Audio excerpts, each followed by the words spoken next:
UAP, unidentified anomalous phenomenon. Are they extraterrestrial, interdimensional, time travelers in origin, or are they simply a result of top-secret military projects, false flag alien invasion, PSYOP, drones, or other human-made aircraft? Join the discussion now on UAP Crossfire.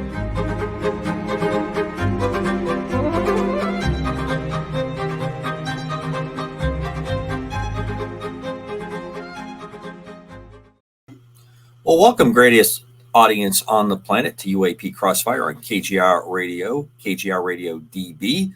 My co-host, Chris DiPerno. We are missing the silver back of ufology, Mr. Decker, because Vicky, his lovely wife, is not feeling well tonight, and he's attending to her and giving her good care. So we send a lot of prayers, love, and good thoughts out there that they're taking care of it, and that Decker is able to bring her back. As you all know, those two formed UFO Magazine in the late 90s. Vicky was the founder, and her soon-to-be husband, when they had met, Don Ecker, was the chief investigator. So we owe them both a lot, and I'm sorry that Decker can't make the show tonight, but I'm more concerned that Vicky gets a quick heal and she's back on the pins, because I would imagine living with Decker full time, you need to be full up round to keep up with that capability there. What do you think, Chris? Oh, absolutely. The silverback, he's a handful. I would think so. I would think so. I mean, my wife send our prayers out to Vicky. Yep. She's a great lady, and we hope she gets well soon. Yes, absolutely. And as always, I'll bring the end of my normal ending of the show up early. God's peace that surpasses all knowledge and understanding. My eternal wish to everyone that tunes into the show. And overall, we have a really interesting guest tonight. I'm very happy to introduce and bring him up tonight. But before we start that, I just want to make a quick comment. Last night on Twitter, Darcy Weir and Andy Marcial had their show. From what I understand, it went well. I could only get parts of it because of some conflicts I had here to really jump in to listen. And I'm really happy that they have joined the team here. I think they're going to be a really interesting and really powerful show. I enjoyed having them on the show a couple of weeks ago. I think the work that they are both doing and the way they team up, the chemistry is pretty exciting. Chris, what do you think? Well, first of all, Darcy's a world of knowledge. He does great documentary, folks. He's the kind of person that you can take what he says to the bank. He does his homework. He's really thorough. And, he's the kind of guy that really vests himself into finding out what the truth is before he puts it out on the air. And I like him that way because he's challenging. And he can take the hardball questions. That's what I liked. When we had him on our show, he was not lax in taking hardball questions. Well, the other part is that he is extremely well read, learned in the history. I mean, he knows and has studied a lot about the work that Don and Vicky did, and yes. That showed. So I think it's a really exciting turn for KGRA and the listeners of KGRA to have them join it, because I think they bring. Of course, everybody's younger than us, but it's nice to see young folks with energy and a slightly different tact driving at the same target. So I really am happy to see it, and congratulations to them. Glad that we had them on at the start of this process. Well, tonight, as always, as you see up there, you can get to me, Commander Cobra, KGRADB@gmail.com. I try to check during the show, and I will try to check during the show. Plus, I always read the comments. I'm still on some kind of waivers with Bill Skywatcher that I don't actually always get a connection that allows me to answer comments in the comment room, but I try to bring them up as I read them during the show. So communicate to us that way. I do get a number of folks that communicate with me after the show or when they hear the show on a replay or a cast playing of it. Please feel free to any comments or questions or remarks, or a number of folks have suggested some folks to go after as a guest to bring in. So glad to do that. And I always pass questions off to Chris and Don Ecker if you can't get to them directly. So a few weeks back, I was reading Stan Gordon's newsletter. As everyone knows, I'm a big fan, and I consider Stan a good friend. I had him as a guest a number of times on my old show. I talk to him almost every time I transit Pennsylvania because of my work. I normally fly or drive myself, or fly myself to points out west for my day job.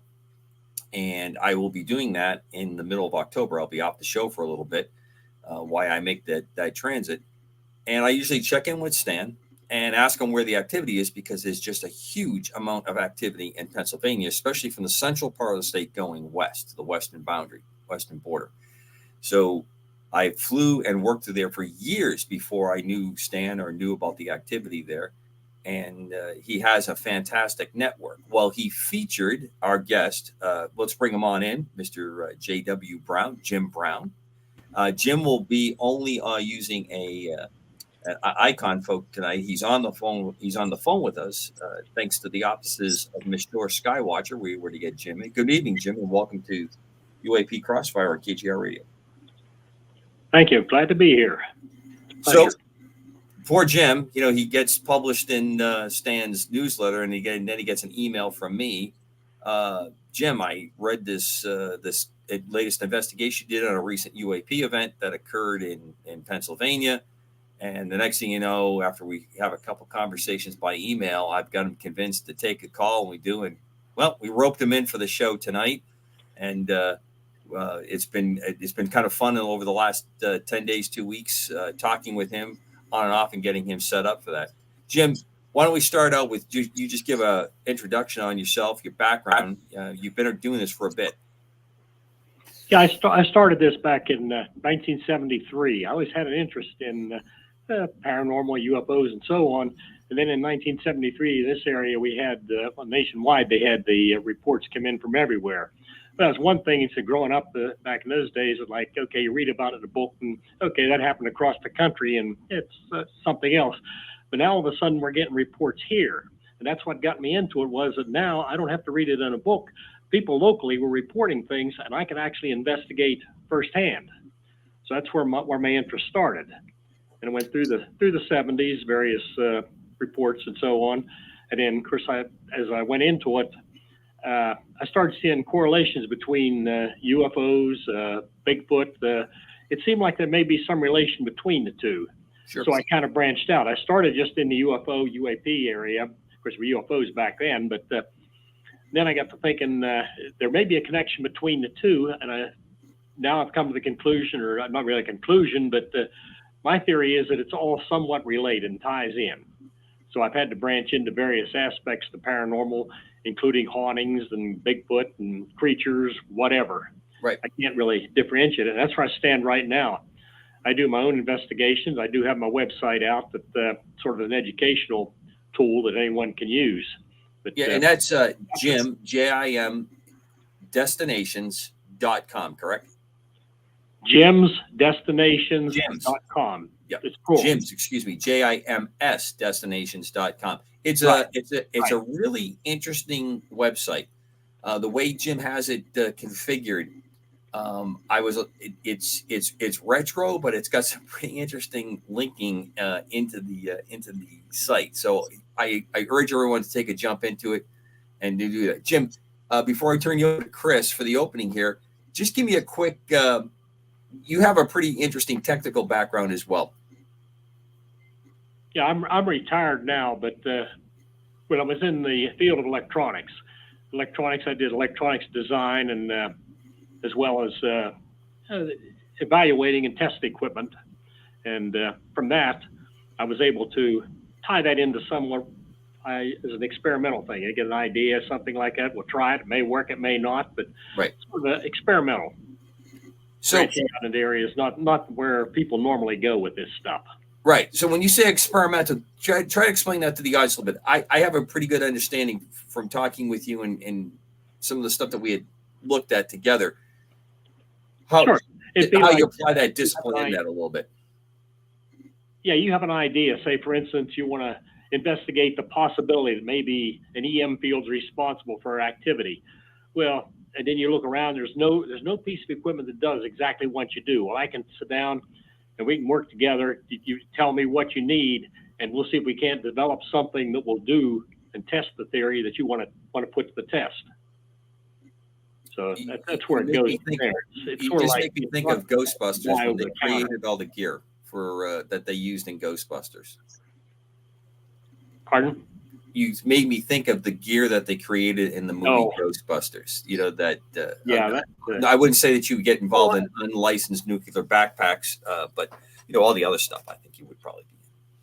right. It's I'm not going to get into some of that stuff because obviously it's TV. They do. Yeah. That stuff's not even feasible. But when I look at some of the stuff that's being used on TV shows now, if we want to get in there, we can. But this stuff, it doesn't work. It can't work. It defies the laws of physics. And we may not know what we're investigating, but we do know what the equipment that we're using is capable of because we designed it. That's a good point. I'm going to circle back to that later. Hey, Chris, go ahead and jump in. Jim, thank you. First, thank you for being on the show. I've seen your resume here that you've been doing this since the mid 70s, and you've been expanding and more. But one of the things I wanted to ask you is that in your early days, you started working with first responders and local media. And I wanted to ask you, how is it different with first responders and local media? Now, because I was a police officer, and I was a police officer in the 70s and early 80s and 90s and 2000s. And I could tell you, if I got a call about a UFO back then, I'd start laughing. And I'd actually call the dispatch on a telephone and say, "This is a joke, right?" And they say, "Oh no, somebody wants to see a police officer about there." And we always took it as garbage. And obviously, I've seen transitions, but you, as being a paranormal / UFO investigator, what kind of transition do you see that's happening with first responders or the media? The media thought it was a joke in the beginning too. Sure. Yeah, I think you're absolutely right. There is more seriousness to it because there are too many people reporting too many things to just pass it all off. We're going to get our share of crank calls, always have had and always will. But it's like now you make your contacts and to get the name out there. Now, not officially, they can't bring me in officially as an investigator for them. But when somebody has a problem or something like that they think may fall under the UFO paranormal area, there's no real crime committed, so they can't really prosecute it as any kind of a criminal activity. So they need a way to get rid of it. So it serves both purposes. All right, let me ask you this because you touched on something there, and that's very interesting, Jim. How did you get to turn the police and the media people to your side of the story? Now, one time when I was a patrolman, we had a call about a UFO sighting, and the lady claims that she was abducted. Of course, we didn't do anything with it. We had no clue what the abduction was, or UFOs or stuff in the sky. We thought it was just, we asked her if she had a doctor that she can go talk to because we thought she was kind of nuts. Obviously, that's all changed, but you're talking about back in the 1970s. How were you able to convince these people years ago to work on your side?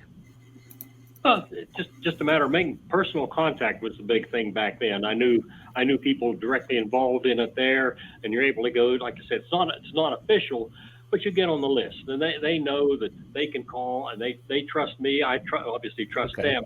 It's just a matter of making personal contact and building your contacts in that matter. You can't do this on your own just to go out, and you have to have a group of people working together. It's a team effort, even though I'm an independent investigator, it's still a team effort. Nobody does it all on their own. So it's just a matter of making the contacts, make the connections, get in favorably with them, and then go from there. Yeah, it was probably a tough thing for you back in the 70s and 80s. Sure, I mean, I can imagine you pulled your hair out meeting people like me and trying to explain to them that UFOs are real. You know, I mean, I wouldn't. I be honest with you. Back then, I'd laugh and walk away. You know, and say, "Yeah, right, okay, whatever." That You was do that. actually one of the selling points of it that made it easier in one regard, because now if say we use the police department for example, if somebody calls that in, rather than laugh at them and anything, not know what to do with the call, now they have somebody, basically they can pass it off to somebody. We can't do anything about this. You may be silly or whatever, but here's a guy that'll talk to you about it. And my name's out there. They make the call and it goes from there. So it actually serves, it works both ways. It makes it easier for them. It makes it easier for me as well. Gives me the connection, makes it easier for them because they can pass it off where obviously there's no criminal activity or anything involved. That they be involved. Hold on a second. That you hit an interesting topic, and I want to ask you this before I turn it over to the commander. So, when you started getting abduction cases, people claim that they've been abducted in the middle of the night, taken out of their homes and everything else, which we now see is something very serious because we see people with physical injuries from that. We see people with evidence from that. Back then, when you had that type of thing and they're saying, hey, I was basically kidnapped and assaulted, stuck with needles and everything, how was it then that you handled such a thing? That's pretty dramatic. And back in those times, they had very little support. Right. It's one of those things that you're absolutely right. They couldn't support it because, and there again, contacts are an important thing because, if I get something like that, I'm not going to take an abduction case, for example. If I got a call for that, I have consultants that I work with we were part of an association. It's kind of breaking up a little bit now. It's just we're all getting too old to do this. But I had a licensed psychologist. Okay, you're gonna talk to him first. He's going to approach it from his angle. We're going to see whether you're on the level before we go too far with it. And a lot of this we could rule out on our own. And of course, then we make the recommendations. We recommend if there's some kind of physical injury, obviously you're going to have medical attention.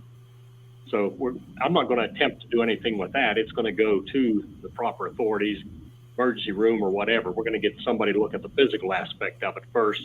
Then if there's any mental aspect to be considered, psychologists could advise me because, like I say, I'm not in, it's out of my field, in other words, but I still have to have the contacts available to do this.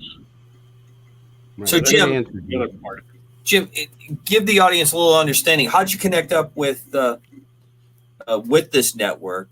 How did you get caught up with the? It actually built itself. The network was originally formed back in 1984, and it was 8 of us got together, and all of us. The requirements, unlike most paranormal groups, the requirement here is there is no politics involved. It's an association. It's not a group. Right. Consequently, anyone that was in that had to bring something to the table. In my case, it was electronics and technology. They needed somebody with electronics and technology. They had the psychologists, they had the biologists and all this. We have photographers. I'm not talking professionals now. This is their line of work. Right. And consequently, all work together. And if I get a case, any of us can take a case. If somebody contacts me and wants me to investigate something, I'll determine whether I'm interested in taking the case. If I do, then I'm now the lead investigator on that case, but I will bring in any consultants from the association I need based on the case. And are you guys actively looking to have lineage in the group? Are you going to bring other folks into it, or are you just going to let it work? We're actually on the other end of it. In 2023, we were an official association. We had the bylaws and everything else, but we dissolved the official association in January of 2023, simply because some of us are getting too old. We have guys in there that are in their 80s, and obviously they're not going to go out chasing UFOs or Bigfoot over the mountains and everything else. And I'm getting up there myself. Sure. So it's basically on its way out, you might as well say, but we're still trying to keep it as active as we can. Do you think there's going to be another self-forming group that's going to follow in your footsteps? Do you think you've inspired, or do you see any kind of indication?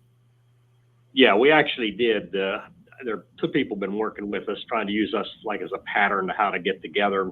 Then they'll set up their own connections and so on and so forth. Just be whatever they want to do. They're just kind of using us as a pattern. So you guys, do you see yourselves as mentors to this next group that might be coming up? I mean, the activity level where you're all at is extremely high. It does not get a lot of press. And if you don't follow Stan, and now that I know you and check in with you, you are not seeing the level of activity that's there. It's impressive. Right. This area around Chestnut Ridge. That's where I'm actually. If I look out my back window, it's dark now. When I look out the back window, I'm looking at the base of Chestnut Ridge. Right.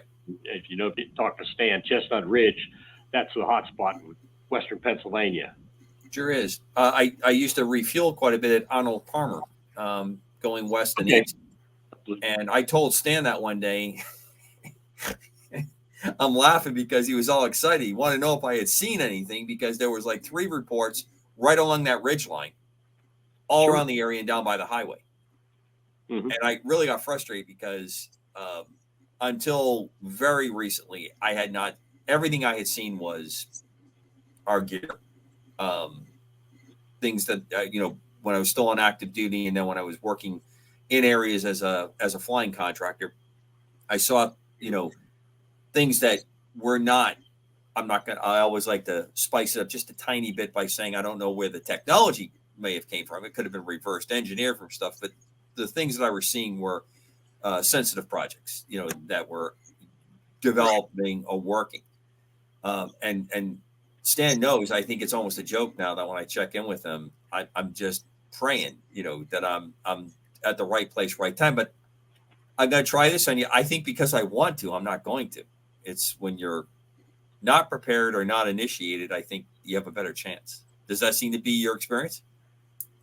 You never know when it's going to happen. It's like you would expect something to happen and nothing happens. When you're not prepared, if you don't have a camera, that's when something's going to happen. Well, I've been on some of the absolute loneliest, most isolated parts of the globe. Just hasn't rung the bell yet. All right.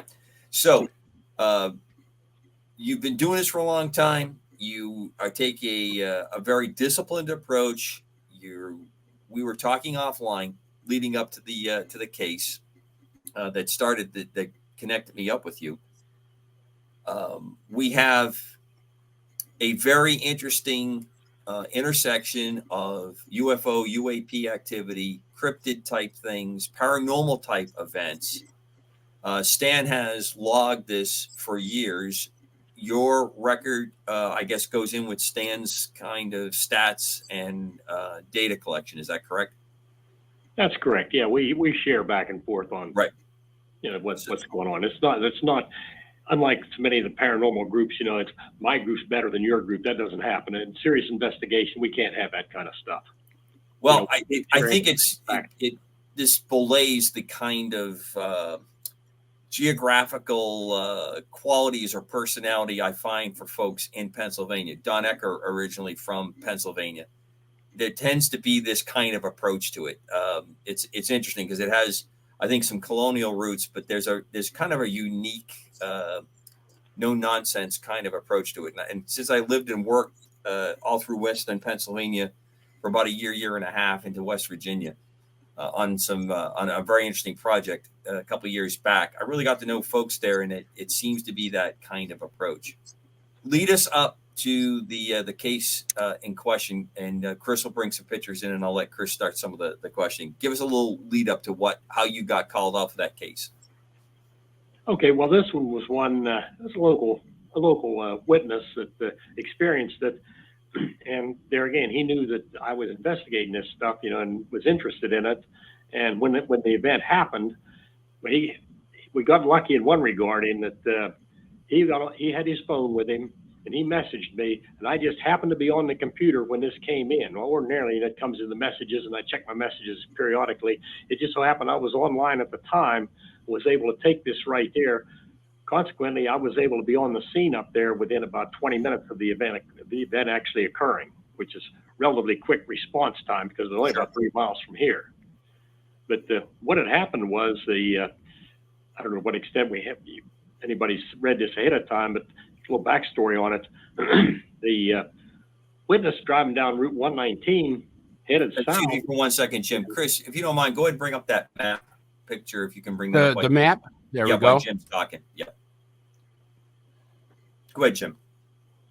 Okay, if you got the map up there, you can see where it was. Well, John's car, he was the first one. He stopped. His car was stalled, I should say. He stopped and drifted off the road. And Joe, who was driving another vehicle behind him, about 1,000 feet behind him, saw him going off the road at the same time his vehicles shut down on him.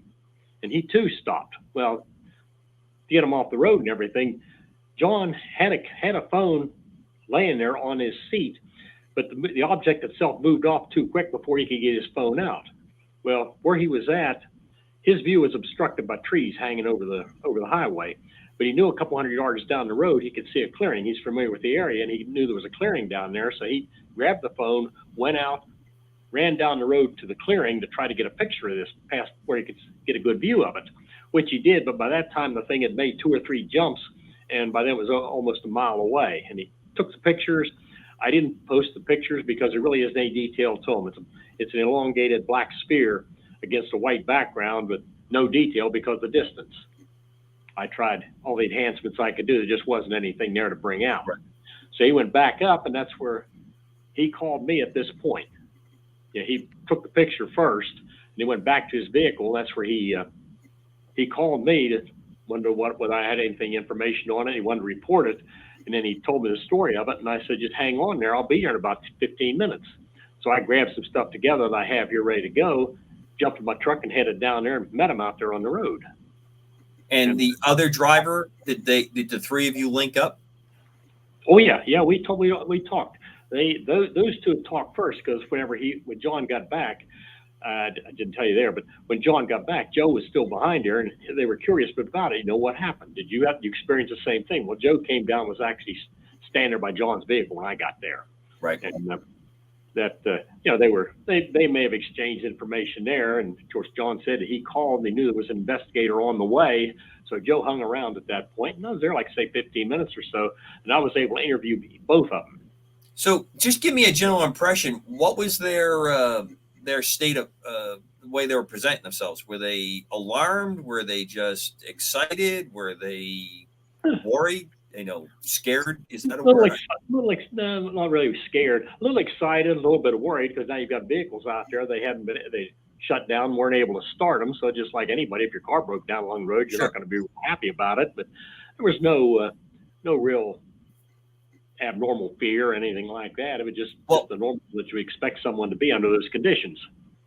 Jim, take the audience through the investigation, the kind of questions and the exchange you guys had. Go ahead and just give everybody the opportunity, and if they get to your website, they can read what you had posted. But take us down that lane a little bit.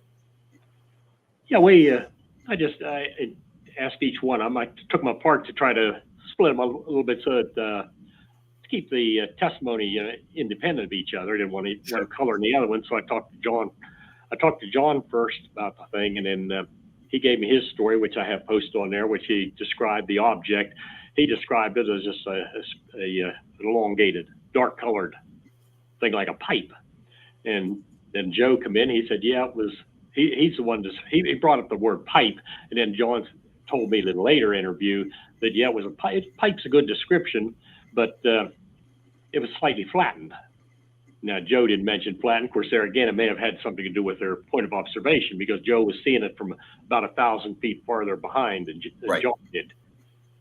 Just so you know, Jim, we have the picture, the computer-generated picture we have up. Okay, you got the picture up. Well, that's it there. That's from from John's description, and see, John sketched it out. He was not an artist, but that was all right. It was getting an idea, get something down there, and then he sat down with me, and we were able to actually do this in front of a computer and play around with it and try to set pull the details out and so on. That's where the pointed the 4 points in the end of it. That's what he described. That's the way it was. Now, he said he wasn't even sure, but he mentioned a green glow around that end of it, just a faint green glow. But then he got to thinking afterwards too that green glow may have been from the fact he was trying to view it up through tree limbs, because Right. the computer rendition of it was made without any obstructions. In reality, his view of it was never that clear, but he could see it like as it moved. He could change the position a little bit. Something we couldn't do unless we had an actual video being made or something like along those lines. But it's sort of a composite of all that he saw. And go ahead and Jim, were describe. there any windows or anything to this thing?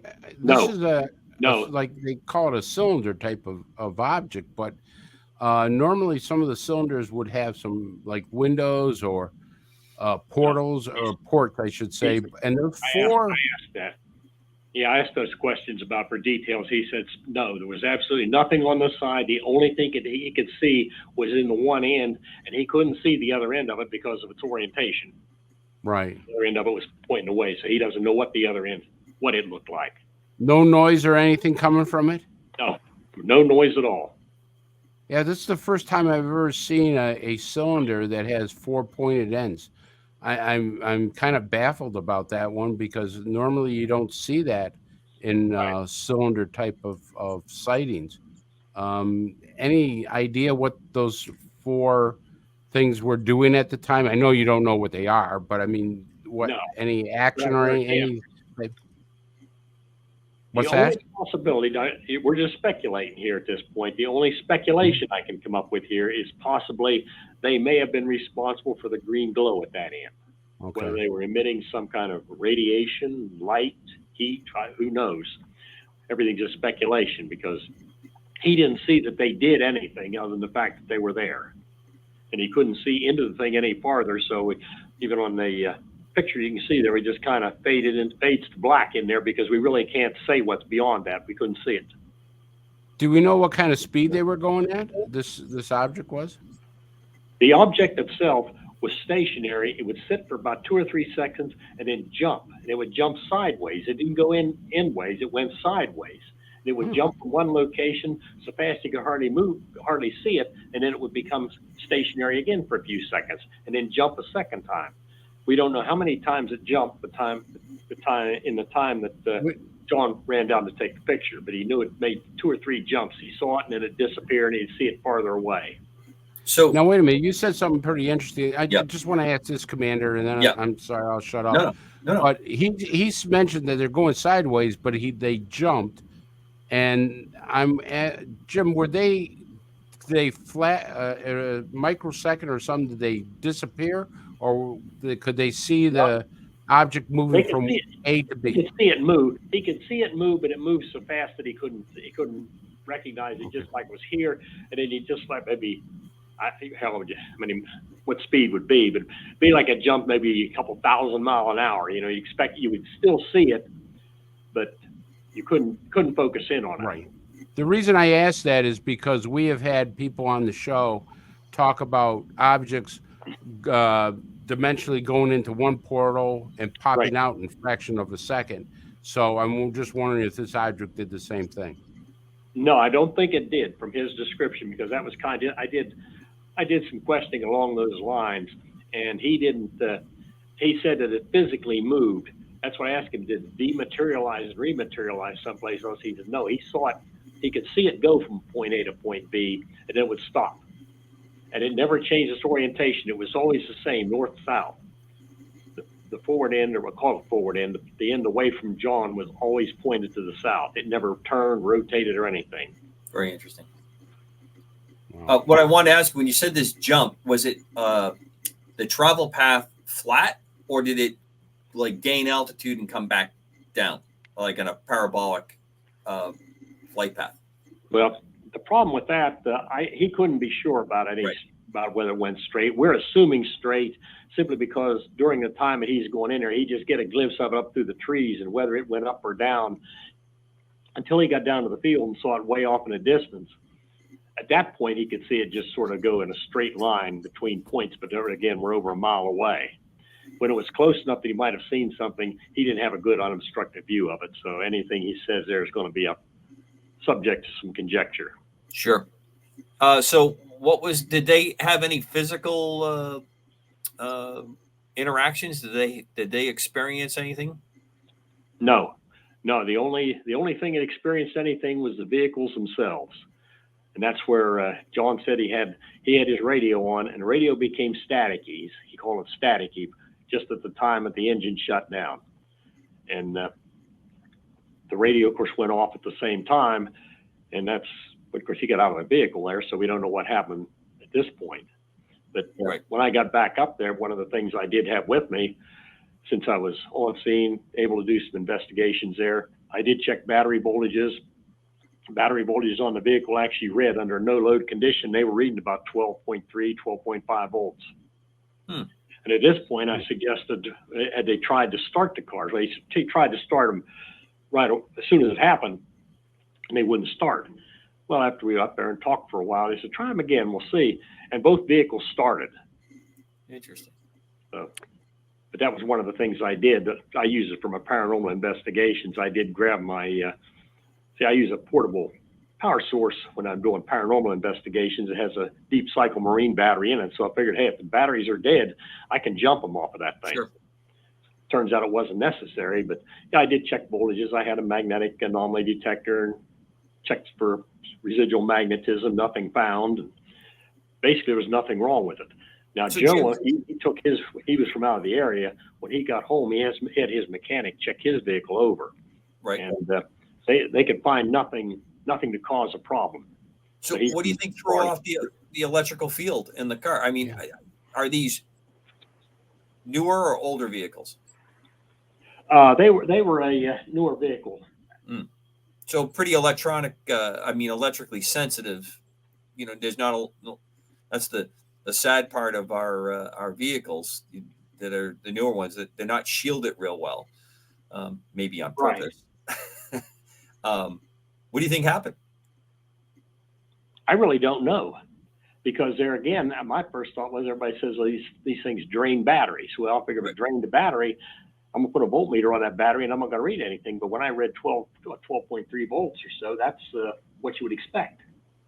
Well, it sounded to me like if you have a big enough EMI field, or big enough EM field, I should say, that forms, it can knock your ground off. It can knock out what you have in an alternator or a generator type situation, and you have to do like a reset. You know, you have to like reground it out, or make sure that you can reset the wire path.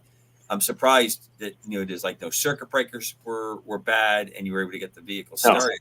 So it sounds like a pure electrical, almost like an overload, like it was emitting. The way you said static occurred before that. That usually is an emission type reception on a radio. Right. Yeah. That's see, my thoughts on that too. Like you say, they're newer vehicles. They do have the electronic controls and the computer controlled ignitions and all this. Now, it could very well be that when he says the battery was dead and wouldn't restart, I don't know what effect these computers, if something may have been scrambled in its brain, it wouldn't let the thing turn over or whatever. Right. We can't say, because when it restarted, you can't fix something once it fixes itself. Right. Jim, did they check the car? Did they check the car for any abnormalities besides the electric parts? And the reason I ask that is because we've had cases where crafts have come in vicinity, did exactly what you're saying, shut the car down, and then we found out the side of the car that faces the craft have become magnetized, which is extremely unusual. But we have had cars magnetized. Also, they've drained the oil, and they sent the oil for analysis, and they found that the composition of the oil has changed. So I'm wondering, was there any type of fluctuation or anything that would have been suspicious that could have happened to these cars as far as being magnetized or anything of that nature? Well, that's what I say with the magnetic effects. I did have a magnetic anomaly detector with me, and I did check the cars all around both vehicles for that, and I found nothing. There was no residual other than the natural effect that the Earth's magnetic field would have on a large metal body like that. Right. There was no residual. I did check for. How about physical injuries of the people? Did they come down with flu-like symptoms later, or any type of, kind of sick to their stomach, or any type of maybe radiation poisoning or anything of that nature? I specifically asked those questions in the later interviews by phone and also in person, and he said there was nothing to it other than what they observed. There were no physical effects to it at all. Yeah, because some people have, when they've seen some kind of discharge from these things, like that green glow, it makes me curious because some people have actually had. I go back to the most famous one, the Cash Landrum case, where the object actually had a discharge so much, and it was radiation, they had to dig up the road and everything. So when we hear about these, I call them discharges, but with these glows like green or orange or whatever, we always ask if there's been any type of physical side effects. That because that's becoming very popular now, that people have had encounters like you just described down the road. They've had problems with their physical nature and stuff. They're had MRIs. They found white spots on their brain. They've developed different types of flu-like symptoms and things of that nature. Well, yeah, this is still, like I said, this happened on July 2nd. So technically, I won't close a case out for at least 6 months to a year. So it's still an open case. It's still subject to any revision. Jim, take the audience through the process. You have this initial, get the call, and it was very fortunate you were there to get it. You're out there, very, very quick response. That's different from most of your call outs, correct? I mean, it's usually a longer process, correct? Usually I get it a day or two later or something else, and by then there's nothing there. But yeah, I was able to, I tried to take advantage of that the best that I could. Like I said, I had something that I grabbed to take with me. So you have this first initial interview. You do your verbal and you're talking to them interview. You've separated them out to try to get the two independent. It's. I mean, Chris is going to crack up, but I mean that's your basic investigator 101, right? You want everybody's version of the car accident, and you don't want them feeding on each other. So you get that straightened out. So explain to us how this all broke up. How long were you guys there? And as you took your notes and your measurements and checked batteries and stuff like that. I was probably on the scene about an hour. Right. By then, there wasn't finding any. Had given me time to look for any physical evidence. Nobody was reporting any kind of illnesses or injury, anything like that. And Joe had to be on his way because he's from out of the area, and he wanted to get going. John, on the other hand, he's local, and I've talked to him several times since. And that's where we actually got together and made the drawing. He just sketched it out on the back of a piece of paper he had there, what it looked like, and that's when I made the comment about artistic ability earlier on. That's when I got the idea with. Let's just do this right. Make the computer generated. Cool.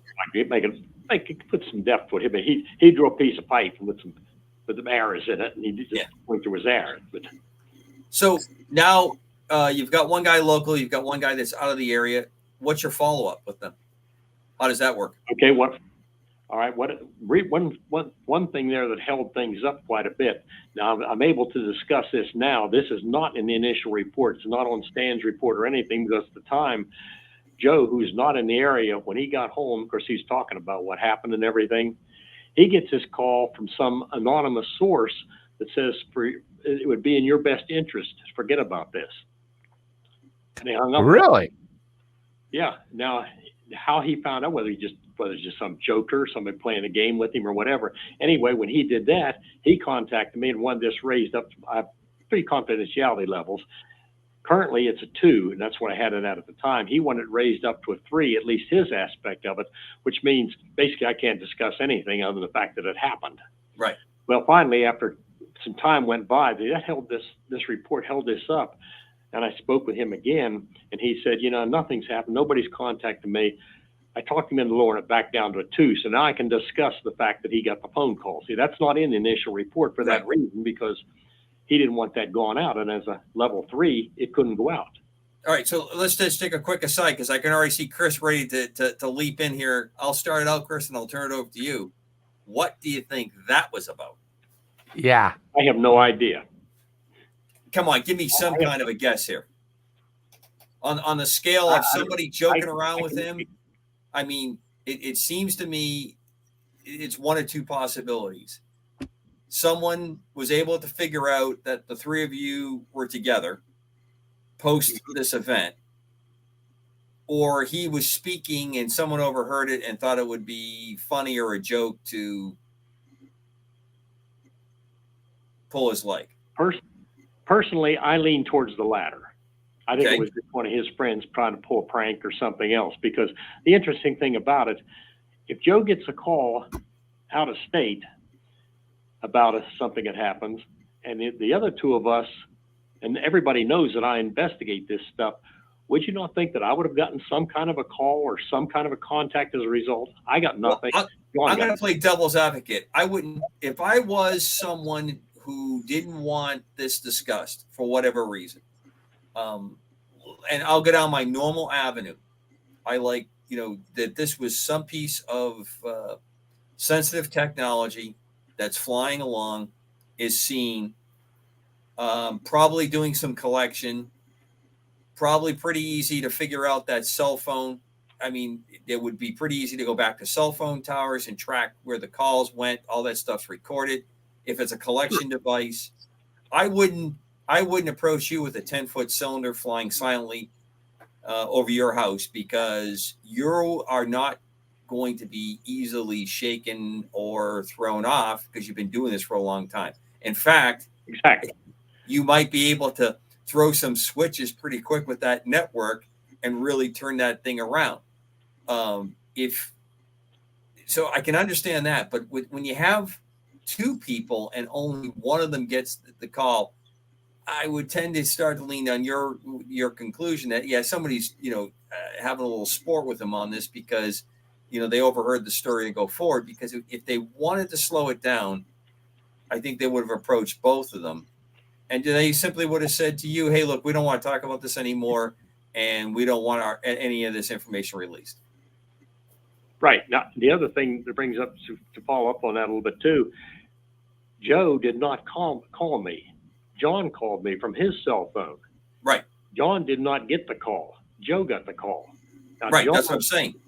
So supposing now, is this would have me. like, right? So if it is going to be something nefarious that's going on, that's a pretty sophisticated collection that's gone on. I am assuming that Joe had a cell phone.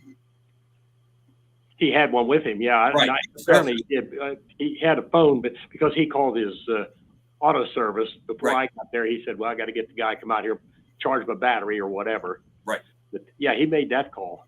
Right. So what I'm saying is that's a fairly sophisticated collection of picking up all the phones, through a cell phone tower or through an overflight activity where you scoop up the numbers and grab that material. So I can see that happening that way. But to me, only going after one person is very strange to me out of that. Go ahead, Chris. All right. I'm going to put my investigator's hat on. So, Jim, when you got the call, and you got it from John, correct? I got it from John. It actually came in as a text message. All right. So they both had cell phones, correct? Yes. Right. Both had cell phones. Okay, but neither one was able to take a picture of this object. Well, Joe, in his case, he was 1,000 feet up the road. By the time he saw it, it was gone. He didn't even get a good look at it. John was Okay. only about 200 yards or so from this field. John would have had to go the other 1,000 feet just to get down to or Joe would have had to go the other 1,000 feet to get down to where John was. So John had about a 1,000-foot head start on him to run down the road and try to get the picture. Okay. What was their demeanor? So neither one was able to get pictures, correct? Well, John took pictures. It was just by the time he got there, they were too far away to make anything out of it. Yeah, John, I have pictures, but there's just nothing there. I mean, I could put. Have you had them analyzed, Jim? I did my photo analysis here, and I couldn't enhance anything. That's one thing I do have the software and everything to do here at the lab. What was their demeanor? Enhancing them, and there just wasn't anything to it. The number of pixels involved, it's Right. at such distance, and the resolution such that you just can't get down any closer. No, that's understandable. Didn't do any good. What was their demeanor when you got there? No, other than Were they bit. calm? Were they like, it's no big deal? Or, I mean, I was like, when I first had my sighting, I was like a schoolboy that playing spin the bottle for the first time. I was like, I mean, come on, you're seeing a UFO. I mean, I'm serious. I was like, going crazy. There was excitement, obviously, but I mean, there was no fear or nothing like that. Nobody was cowering in their vehicle, anything like that. He was curious. How much publicity did this case get afterwards? I mean, you're a professional, so I know you're not going to be blabbing all over, but I'm wondering how much publicity did they go to the newspaper after you or the radio or anything? No, it never made the paper that I know. I didn't. John never. No, I actually did a cursory search, Jim, when we was getting ready for the show to see if anything had showed up in the newspaper. And to be quite honest with you, it seems like the local media there is really not that interested in these stories anymore. No, well, that's a whole different ball game there. Well, we'll bring that up on the other half of the other side of the hour for sure. I tend to agree with what Commander said about this thing. It's one of two things. It's one, it's ours and it's experimental, and of course they can grab a tower cell phone. I mean, that's not any big type of super secret sophisticated thing, and just tell the guy, hey, keep your mouth shut, kind of a deal, which has happened in the past before.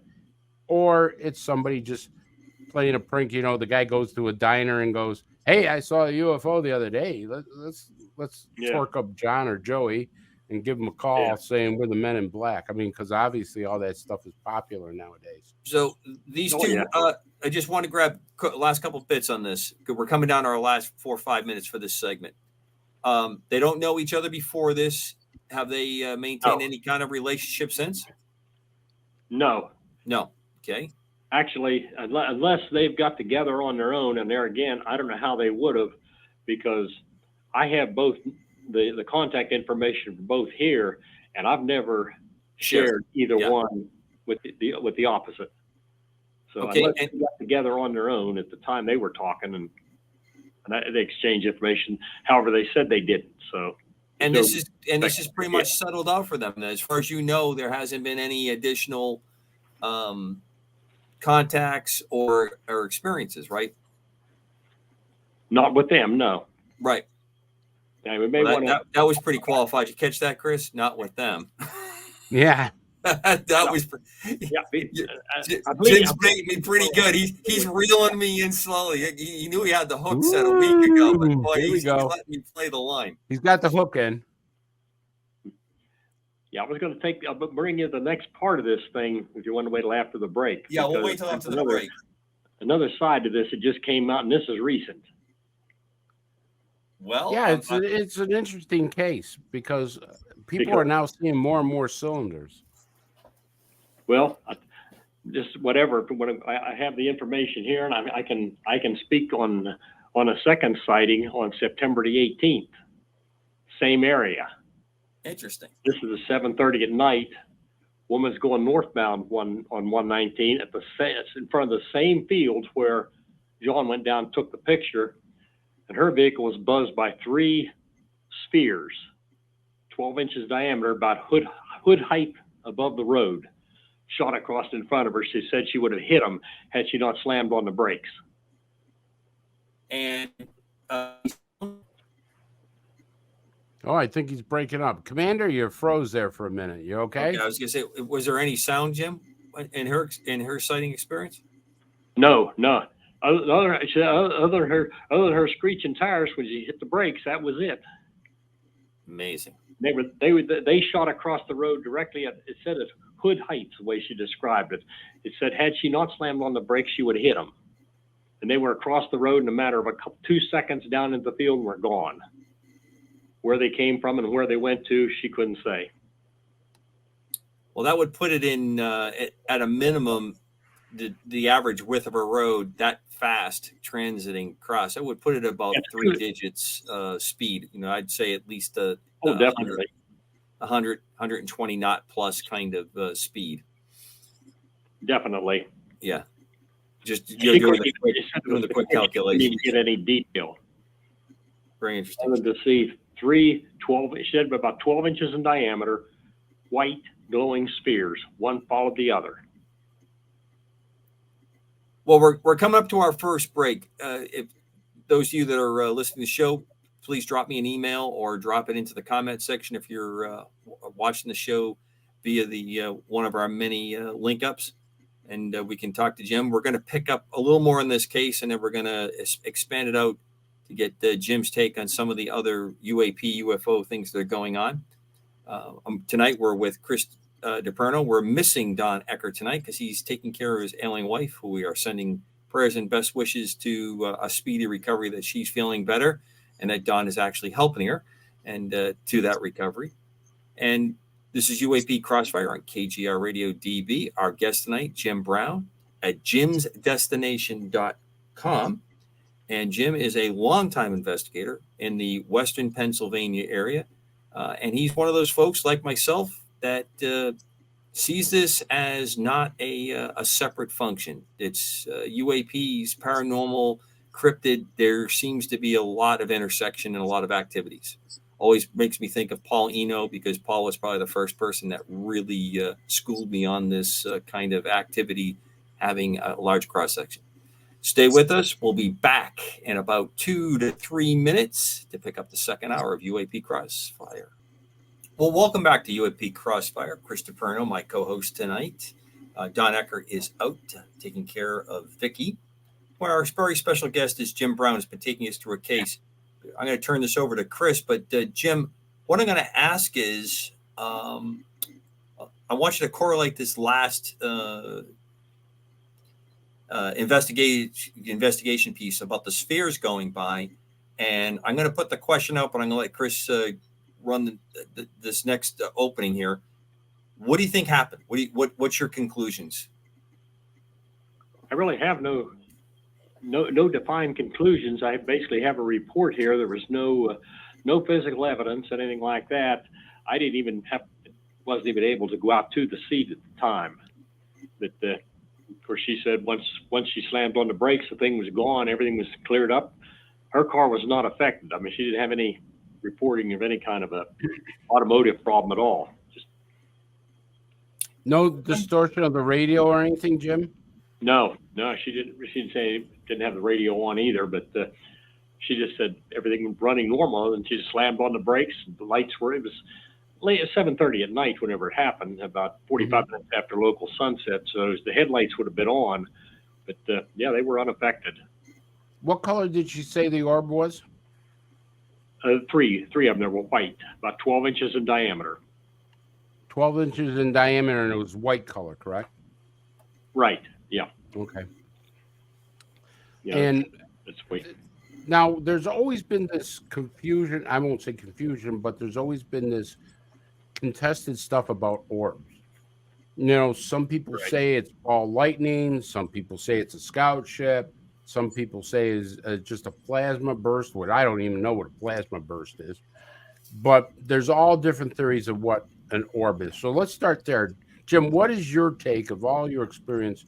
What do you think an orb is in your best guess? I know nobody knows exactly what it is, but your best guess. My personal thoughts would be some sort of a plasma or a charge. Sort of like an effective ball lightning, something along those lines. Because now we're going to rule out, first of all, whenever you say orb has a bad rap because of the ghost hunters, because those are just dust on the pictures. These shine by their own light.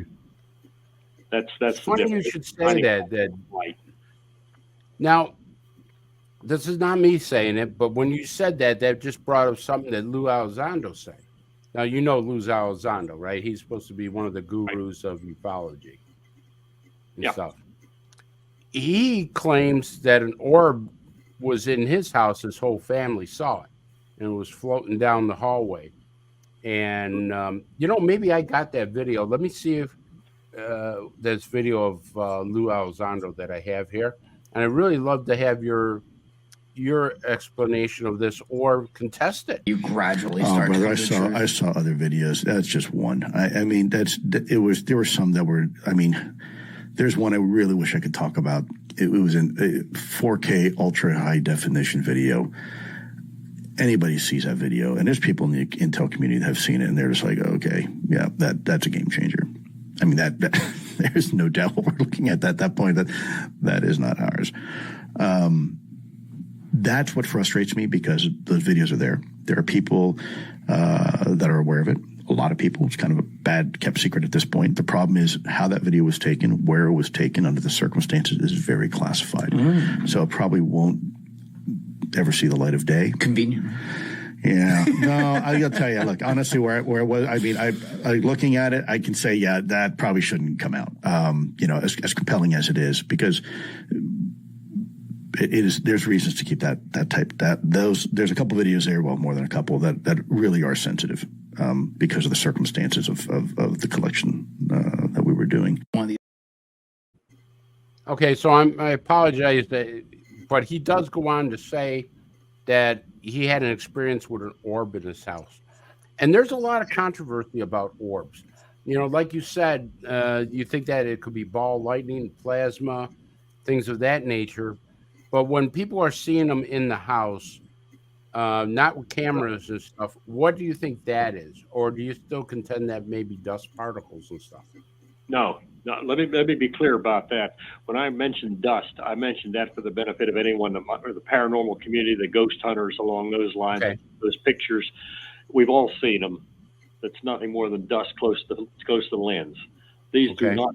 We'll let out first. But we're not talking about those orbs, because those we know what causes those. But yeah, I've gotten reports as well of balls of light. It's not the only one. I have kept several cases where balls of light have been seen shining by their own light under various conditions. Some close up, some been reports of them coming through walls in the house. Right. Do you think that is ball lightning, or do you? I mean, no. It sounds more like paranormal, to be honest with you, than ufology. What do you think, Jim? There again, anything I say is just going to be a wild guess, and I mean, I'll take your wild guess. Yeah, I go. If I was to say something like that, I would say interdimensional. Now, what constitutes interdimensional is up for speculation as well, but yeah, they defy the logic in something like that. Mm-hmm.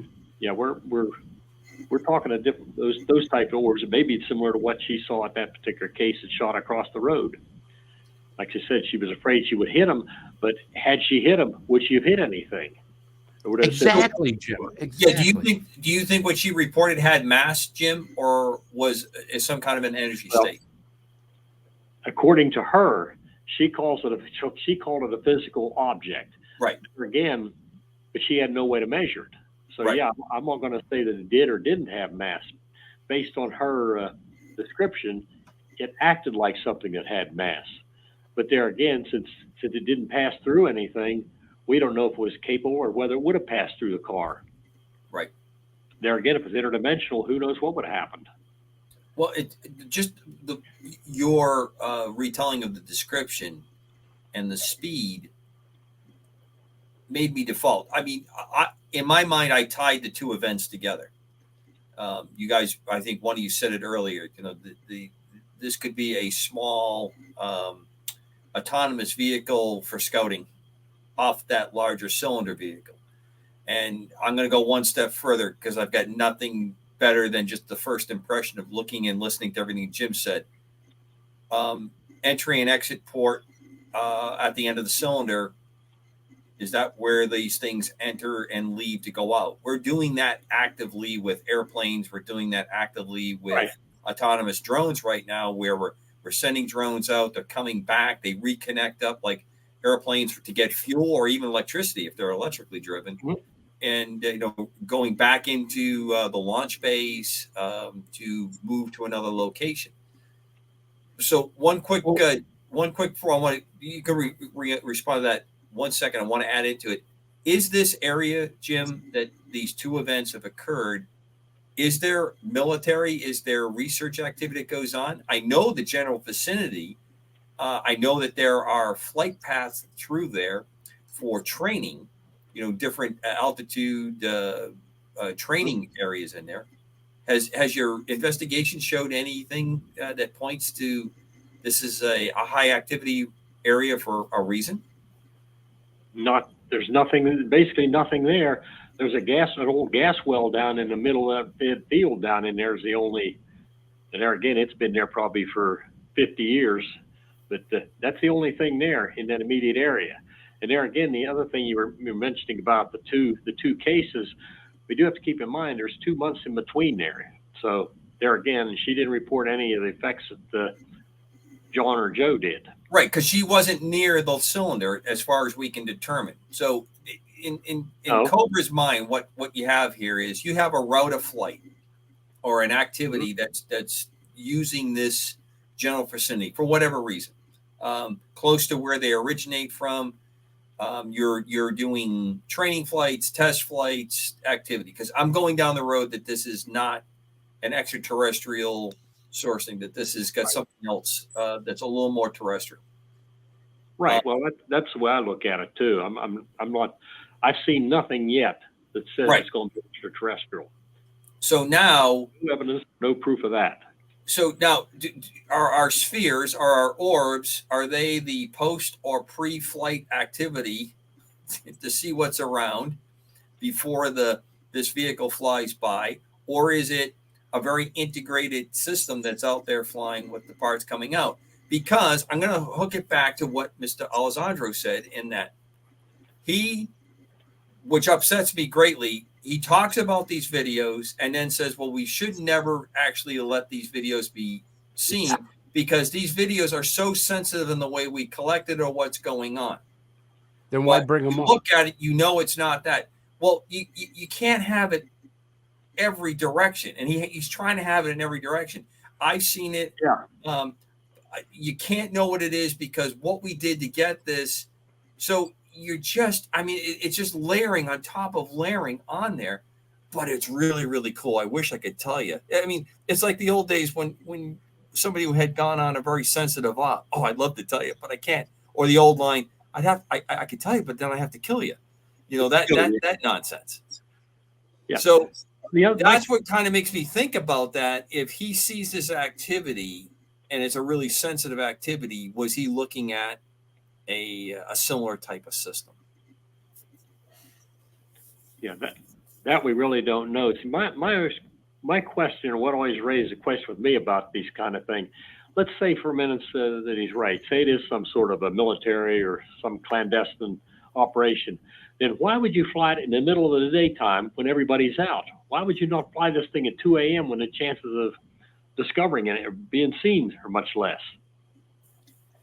That makes I cannot give you a good answer for, because I would go down the same road. We almost exclusively do these kinds of activities in isolated, although where you're at is kind of isolated in comparison to what's going on. Yeah, well, you mentioned too about the air flights and everything along here. Chestnut Ridge, I know for the visual flight, there's a lot of helicopters and airplanes going back and forth here because they follow Chestnut Ridge for the visual flight. Right. So that is a main flyway along the base of Chestnut Ridge. It sure is. Jim, I want to ask you about orbs again. Have you had any cases where the orbs either break apart and become two separate orbs or melt together? I've had cases where 3, 4, even 5 orbs have joined together to one, or they split apart. And then I've actually had a case where somebody claims this was a mothership and orbs were coming out of there. That's why I tend to believe that they're more like scout ships, like Commander said, checking the terrain and stuff. But have you had cases like that? I personally haven't. I know that I've talked to Stan. He's mentioned one in particular where a woman had one in the house like that, and she swatted it with a broom and it split in half. I'm not sure that's a UFO if they can be split with a broom. Yeah, but it flew around. He's related that story a couple of times, but Well, now we know how to take care of UFOs. We just swat them with a broom. caught him with a broom. Yeah, that's interesting and stuff. That could be a really interesting sales pitch for really picking up the sales of brooms. I'm going to start selling ufology brooms tomorrow. Yeah. I'll put it online. How to get rid Would of you your... do me a favor and put like a GoPro or something on it so I can get some blurry images of during the swatting process? Yeah, we'll try to get some people. Batteries, you can put a nice power source right down there on the broom handle. Easy turn on and turn off. Earlier in the evening, Jim, you talked about laws of physics and the approach that you use and defying laws of physics. A lot of these things do seem to defy, though, the physics as we know it now. Would you agree that we are possessing or we are pressing technology that will allow us to do things that obviously this cylinder does not fly like anything that I fly. This is not this propulsion, its ability to fly, to be above the surface of the earth is nothing like what I do with airfoils and thrust. Agree with that?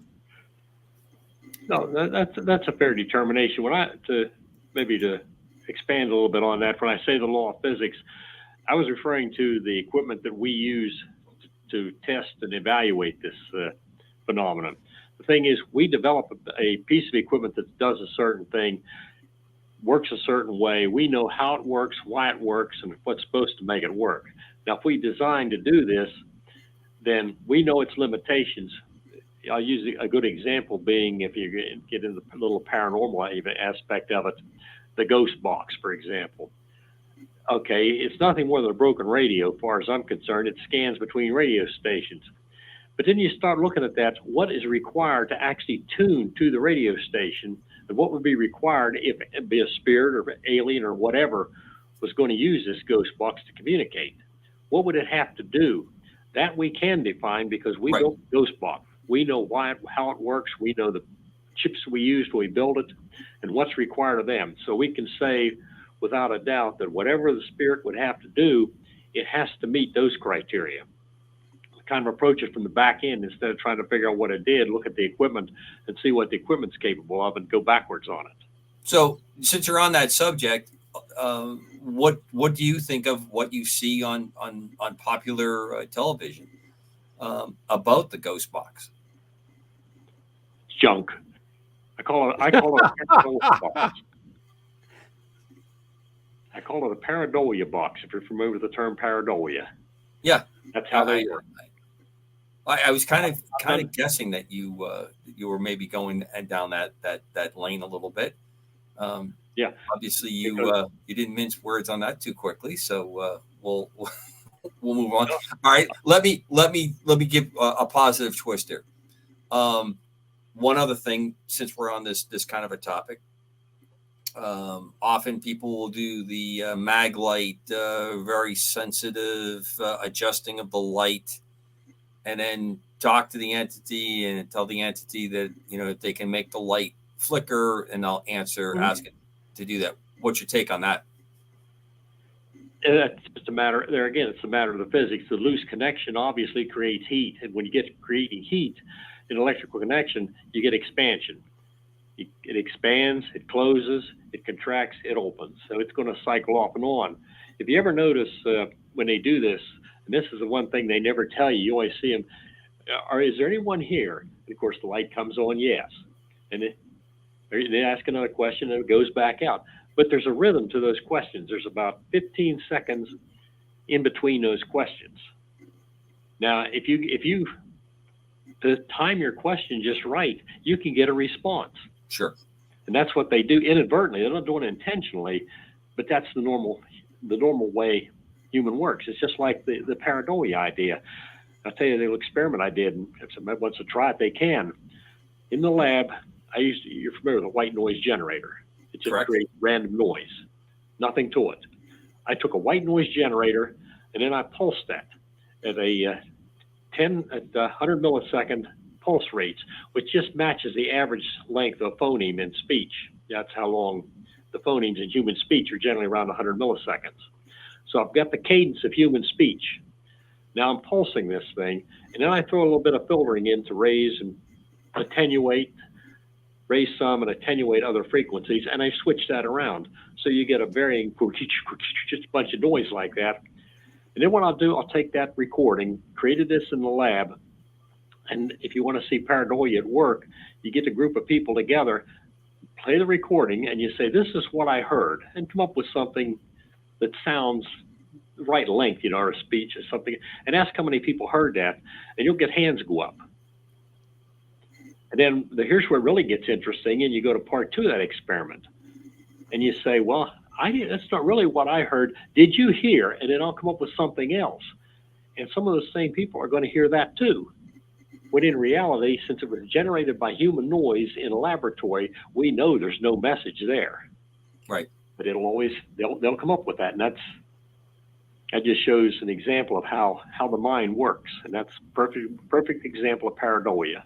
Now, Jim, when I get the impression from you, though, that you are a believer in extraterrestrials, UFOs of extraterrestrial nature, and I think you and I, the little bit that we've been talking leading up to this, think that a lot of the things that we see are man-made tech of, for whatever the source of it is. I think you are also kind of a spiritualist. I think you believe that there is activity in the paranormal world. Is that correct?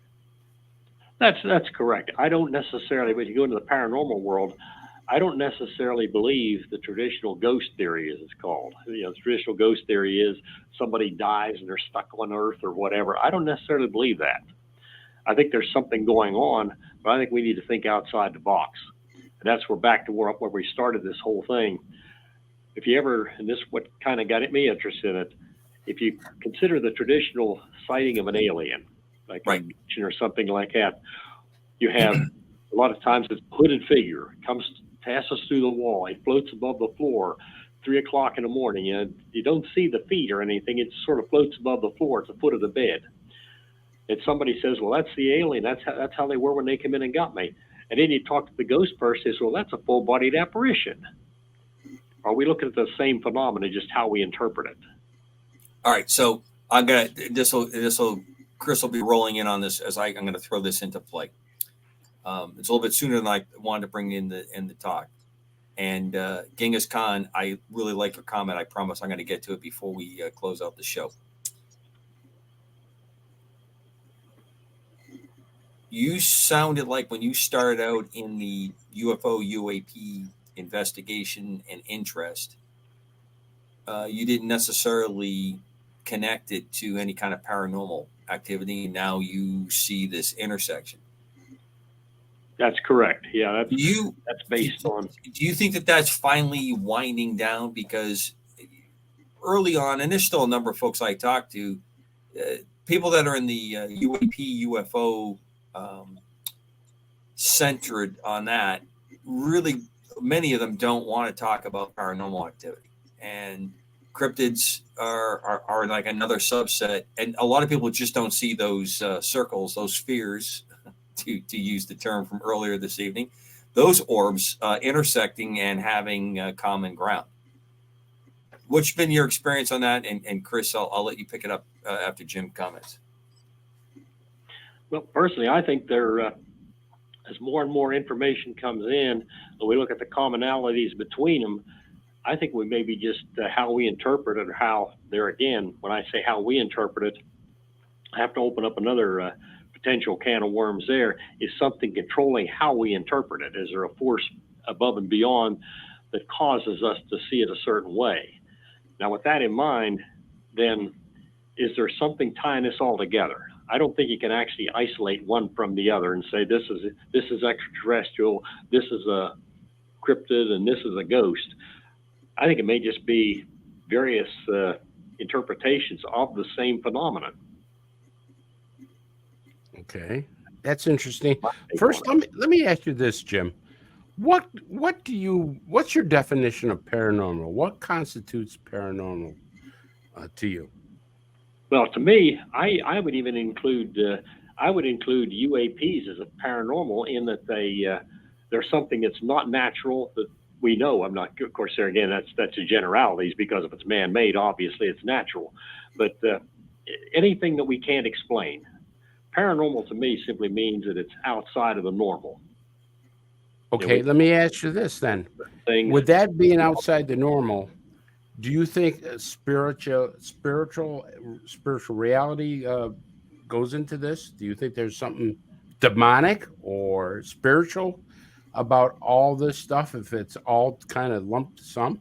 There are some people who actually believe this is all demonic. Well, I won't go to that. My first question, the one that I get those questions from time to time, how can you study this? Because, personally, I'm a Christian, and, why does a Christian believe in this kind of stuff? But in reality, though, I don't think half the stuff they call demonic is. What, in your experience, what would you differentiate from the phenomenon that you study and demonic? Because you got this pretty well battened down. Well, to me, demonic, when you have to, I don't know how far we want to go into this as far as religion. We had a pastor on last week, so don't worry. We've broke most of the sites, I think. Well, see, to me, the purpose of a demon, the demon's purpose is basically to separate man from God. Mm-hmm. Now, that's fine for a demon. Then you start asking yourself, if that's the case, demons aren't stupid. They know how to do this. They're very good. Their deceptions, that's their forte. If that's the case, then how is some of this stuff going to separate man from God if you're going to go in there and do all this stuff that's attributed to demons? Because right away, the demonologist says, well, it's all this evil and all this activity and negativity. I'd be more concerned if everything was going right. Okay, that's a really fair point. There you have a point that you could actually go in there and possibly sway somebody's opinion. But the spinning heads and green vomit that Hollywood portrays, no. Like that's going to do anything to convince man to give up God? I don't think so. No. But here's this part B of my question about that, Jim, because this leads into my question. So how would you have all these supernatural things happening, all these things about paranormal? How do you separate the good stuff from the bad stuff, the hoaxes? I don't want to say bad stuff.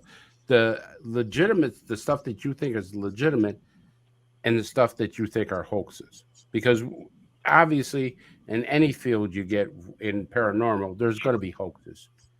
Sure. Yeah, I've had them. People come in here and I've stories there. It's just a matter of first thing there goes back to just some common sense and investigative procedures.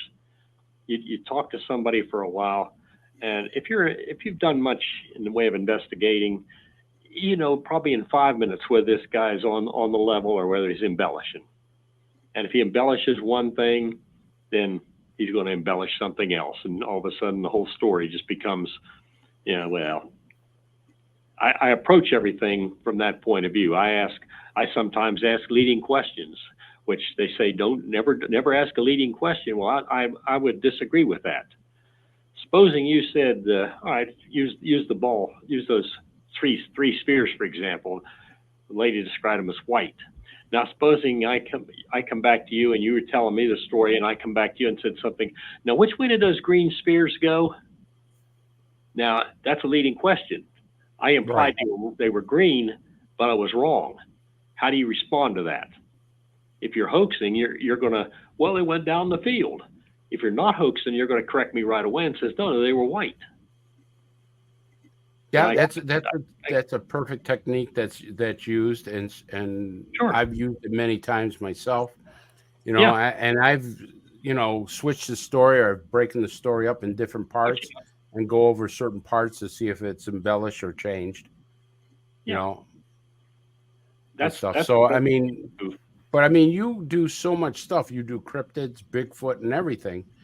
in that amount, and I'm going to put you on the line here, and I apologize for that, but how many stories do you think that you have done?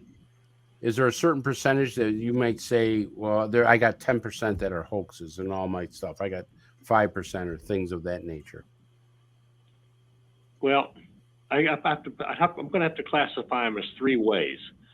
I would say That's fair. probably maybe 5% are hoaxes. The vast majority of them, though, I can't resolve simply because I don't have enough data. They Okay. remain unknown simply because either the witness doesn't have the information or it doesn't have the details to give me. I can only go so far because I can't theorize things. I can put together I can come up with a theory as to what might have happened, but I can't disprove it, or I can't prove it. When it reaches that point, you just kind of reach that state that this is going to go no farther. We're just going to have to carry it as an unknown. And that may very well be where this winds up with the cylindrical object. But the valuable part, though, Jim, is that when you build a record and Right. you're following good rules like that, it allows the future investigators and the future researchers that look at this to have organized data. That's one of the things that really plagued a lot of the activities until things like MUFON and other folks came in and kind of formalized the process. A lot of it was sensationalized, and a lot of it was actively used to deceive people. Sure. Don't look at what my left hand is doing while my right hand is waving in your face. Activity going on there. And undoubtedly, I think you would agree with us that there's probably a very organized and somewhat sophisticated suppression or desire to suppress or control a lot of the information. Let me throw that question out to you now. Have you ever encountered that you felt that someone was trying to shut you down or monitor your activities that really wasn't in the full spirit of trying to solve this? I haven't personally had to deal with any that I know of. Maybe I should back up a little bit there, that I know of where anyone's tried to manipulate it. Because to me, as an investigator, if somebody tries to manipulate something, that red flag goes up. And that's the first sign that if you're trying to manipulate it, that raises a whole bunch of questions with me. Why? What are you trying to hide? Personally, I think a lot of this stuff, if they don't want the truth to come out, they just need to not say anything. But when they send these little tidbits of information out and then don't follow through with it, that just raises the bar and makes investigators look harder. Well, we're going to drive into that the last half hour here of the show. I want to get one comment that came up from Genghis Khan, one of our very dedicated listeners. And he was thinking, is there a geographical or mineral formations in this area that would cause magnetic anomalies? Is there a reason that this would be an interesting area to be there? And to me, the little bit that I've looked into this particular part, and I like I told you, I worked and was living out in the woods in many parts of Western Pennsylvania and West Virginia. I looked around and I didn't see anything in there. There's nothing that's really noted on aeronautical charts. Like there's certain parts where I live here in Maine, there's certain islands that the iron ore content is so high in the island that if you fly near it, you have a warning to, your compass is going to be thrown off because it's just going to throw your reading off. Do you see anything that would lend to why this is, from a geological aspect, why this would be an area of such high activity? There are iron deposits along Chestnut Ridge in various places. Matter of fact, the one in particular that this goes back several years. One thing I do have here at the house, I do have a magnetic anomaly detector running 24/7, just on the possibility that something might trip the thing, UFO, whatever. Right. Now it'll trip an alarm and nothing else. I can go out and look up in the sky and see what I see. But there's one location. It's about 4 miles from here. It's on the other side of Smithfield. I'm not sure who owns it now. The Bureau of Mines had it for a while, and they were doing some experiments over there trying to isolate iron ore deposits, and what they were doing was creating an extremely strong pulse of a magnetic field underground. And of course, they were looking for the response from that. That was part of the project. I got a response here one time and was able to pinpoint down the line where this came from, and it came through there. So I went over and I actually asked the place at the time. This was several years ago. I said, I got a tour of the place, and he would tell me what they were doing. And I explained to me that he tripped this thing off 4 miles away. And they confirmed exactly what it was. I mean, I had the data logger here, had recorded the pulse, and it was the exact same pulse they had sent out. So it definitely came from their source. Now, I don't know that they're still, I think they closed that down, and I think there's a quarry working up in there now. But, very interesting. Yeah, that was the only activity I had ever had here. The closest I ever came, and we'll have to go back probably 10 or 12 years for that. One of the things that UFOs supposedly follow power lines. Right. Well, I'll give you the story on this, and I'll have to look this one up because I'm making sure on the date now. We're going to go back at least 10 or 12 years. But I had a witness contacted me. They were parked underneath one of those high tension lines up on top of Chestnut Ridge about 1 a.m. And they felt the pulsation, shook the car and everything else, and saw this donut-shaped object moving about 500 feet above the power line, following the power line westward. This was at 1 a.m. and they were sure of the time because they had a radio on, and I guess whatever they'd been playing, it just went to 1 o'clock, whatever the program started then. But they were parked up there and watched this thing moving down along this power line. Well, just by coincidence, it's a 500 kilovolt transmission line. And just by coincidence, it was that same line runs about 800 feet behind my house. Well, at 1:15 in the morning, like I said, this thing was moving very slow along the power line, this glowing object, and they lost sight of it then. 1:15, my magnetic anomaly detector goes off, and I went out and looked all around. I didn't see a thing. Then I looked above the power line because I know the propensity of those things to see them. But it definitely had a pulse there, and you could see on my data logger, it showed where it took the dip as it passed the 0 point on where the magnetic anomaly detector, where the coil is on that. When it passed in front of that, the polarity flipped, which is what it would do. Right. But 1:15, if you do the calculations based on his estimate of the speed and everything, it took 15 minutes for it to get from the top of Chestnut Ridge down to where it's behind my house. And that distance would give it what kind of a speed? Just be a matter of maybe a matter of feet per minute. Really, it was very slow. Yeah. Right. So when you describe this, and check me on the tech. That close to a power line, able to absorb energy, and you have a combination of lighter than air and other propulsion technologies that's moving, that's doing that. There was countless aircraft or aerospace vehicles, might be a better way to put it, that were talked about for that. And it's funny that you said the donut shape. Chris, do you have the picture for the audience from the Canadian release that I sent you? Yeah, I was going to ask him about that right here. So, Jim, I don't know if you follow this, but we went balloon hunting in 2023.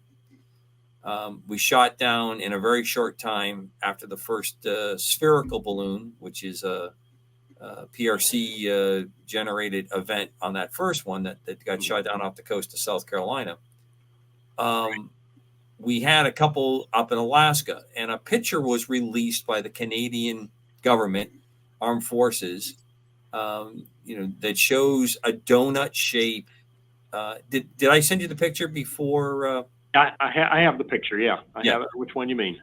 So to me, that little area that's blocked out on the donut shape looks like a shadow to me. Right. Obviously, this looks like a picture that was then printed out and scanned on a copier. I mean, you lose a lot of the stuff on there. Right. But that would be my guess, is that opening that's at the 10 o'clock or so position shown on the picture almost looks like a shadow to me. But I can't really give you a good reason why there would be a shadow there. Based That was when I saw that picture, that was the first thing that come to my mind is why is there a segment of it missing? right. Because my witness described this as a blue-white donut, and it was complete, had a Right. hole in the middle. So there was no missing segment on his. So now let's delve into. You're a learned man. You've done this for a long time. I'm not obviously I'm not putting you on the spot, but there seems to be many competing stories that are working the UAP UFO story. You have different agencies, different agents of the government, different former agents of the government that are coming out. Some testifying before Congress. There seems to be a flurry of activity when Congress is interested. Now you have this thing where the U.S. government didn't release it, but the Canadian government released it, and that picture is the report of the one that was one of the Sure. things that was shot down in that flurry of activity that we had when they were flying. What's your take? You've been at this for a long time. What do you think is happening here on this aspect of various competing stories where one government agency says there's nothing, other ones say there is, and now you have people come out and say there is, and you need to be very scared? I personally think that some of this is disinformation. That some of this being put out there, some truthful, some maybe not so truthful, but it may be put out there just to sow confusion, or to deflect someone's observations away from a certain angle. Or a complete Do you think distraction to other disclosure is things going to that go happen, on? Jim? Pardon? Do you think disclosure is going to happen if we're getting all this disinformation? I don't look for it in any significance in the near future. My opinion. Now they could prove me wrong tomorrow and release this stuff, but I personally don't think that we're going to get more tidbits of information come out, and it's going to be something we either already know or it's not going to be significant. Here's the crazy thing that I take from this F-22 Raptor shoot down. There was 3 objects shot down. One was in the Yukon Territory. The other one supposedly landed in Lake Huron, and the other one went out to sea and stuff. So they found the one that was out to sea. Right. And they did a that was recovery on that. right. And they made a recovery on that, and that was in deep water. Am I correct on that, Commander? Yeah, but Fairly the way deep. they did it, they had folks that were pretty prepared to do the recovery. Right. So yeah, it was deep. I mean, quite Right. honestly. So this is why I asked about the disclosure question, because we find that we have such sophisticated sonar and everything that we could track all kinds of things. We go in Lake Huron, we find just about everything down there. We can't find this object. Well, I'm almost never sure been- that the Lake Huron one was a very small hobbyist balloon that was flying. Just by What looking about at the analysis of the 2 missile shots that they did, right. and breaking lock, but it's not deploying any kind of counter missile technology. Flares come out of it. It doesn't do any rapid maneuvering, and then they get a second shot. To me, that looked like a ballistic hit. I don't even think they were able to get enough of a heat transfer between whatever was the surface of this. I don't think that one falls in the same category. It was definitely not the same kind of device that flew the entire part of the United States that was shot down. All right, then let's look at the Yukon Territory one. And Very Jim, interesting. That's the one that picture's supposed to be of. Right. So we have looked down satellites, all kinds of spies in the sky and type of that nature, and we can't find this object? I'm going to say, yeah, Chris, that doesn't surprise me. We can't find it. 2 things may be at play here, though. If it's very simply another balloon technology piece that's there isn't a lot of heat generally on those kinds of things. So once it is broken apart and comes down into a very cold environment, it's going to cold soak very quick. So you're not going to get any kind of a heat transfer. You're not going to have a reflective heat. And the weather was not great when that happened. I mean, I can't tell you how many times when I finally got the people out of the water, out of a boat, and they said, "Oh yeah, you flew by us 4 times," and there was, 4 sets of eyes, a radar system, and then later on, a FLIR system, a forward looking infrared radar, and we still didn't pick up people on there. So that happens.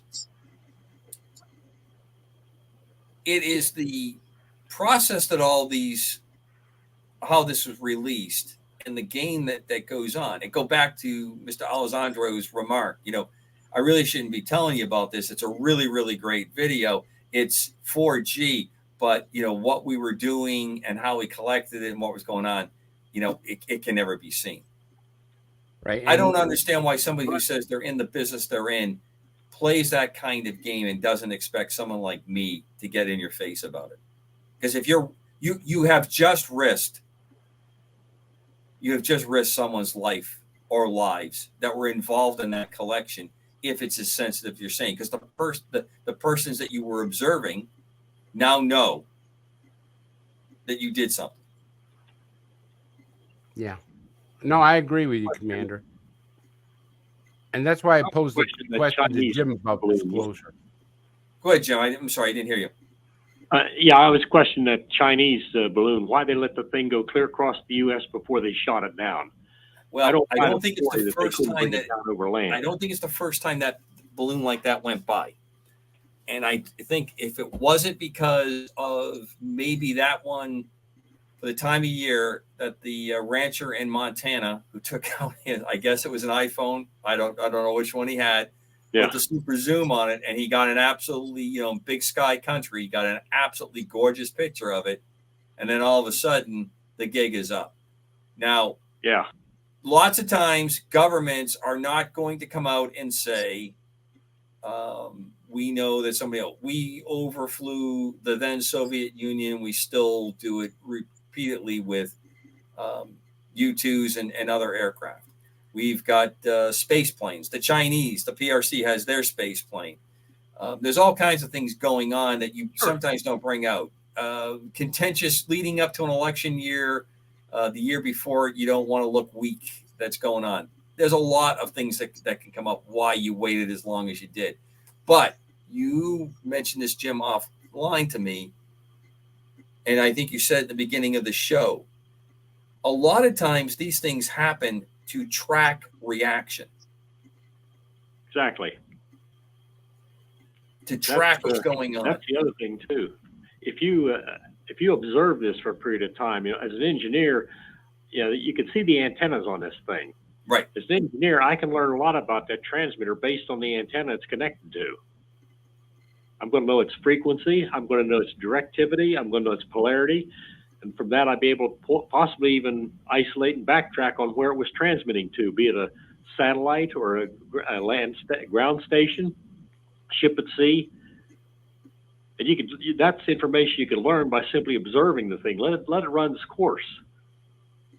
It just seems odd to me that they would let it go that as long as they did, unless they did have. Maybe they were observing it, because you can learn a lot about the enemy by what they're doing. Well, they actually flew a U-2 past it. I don't know if you saw the pictures. It's probably one of the best pictures I've ever seen taken by, and that's no easy airplane to fly. I love U-2 guys and gals. They are that's a demanding airplane from the minute you take it in the air. I've got a couple of good friends that flew them. Tremendous aviators. And he took that selfie, and you can see the shadow of the U-2 going across the balloon. It's an absolutely phenomenally great picture. So. But it's a good question you bring up. Why did we wait? I think there's a geopolitical answer there. Pretty easy. And then, of course, we got into the complete frenzy of anything that was a balloon, anything that we were going to shoot at. So, Jim, if it's okay, I'd like to pivot a little bit, because I'm dying to ask you this question, because I don't know a lot about it. But I seen in your library cleansing. And it says, how do you get rid of a ghost? I don't know very much about it, but it is in your library, and I put it down in one of the questions I wanted to ask you. And the time is starting to run out. So let me ask you about cleansing. Is that something that you know about, or you do it, or do you have somebody that does No, it? And how do they do it? I do not get involved in that at all. I have personal beliefs on cleansing, and I think a lot of that cleansing is to put it in as diplomatically as possible. Cleansing is all in your head. I have Okay. I have to convince you that you have no ghosts.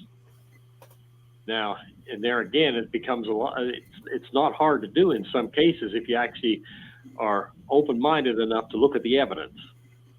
And if you've closed your mind and you're convinced you have a ghost, there's no way you're going to cleanse it, except your belief. Now, your belief is going to let you cleanse it, simply because you believed. I went in there. If I convinced you that I could go in there into your room, stand on my head, and your ghost will be gone. If I went in the room and stood on my head, your ghosts are gone. If I've convinced you of that. Right. So I heard about this smudging and the sage, burning sage, and that's all garbage, right? I don't subscribe to that at all. That's good to know.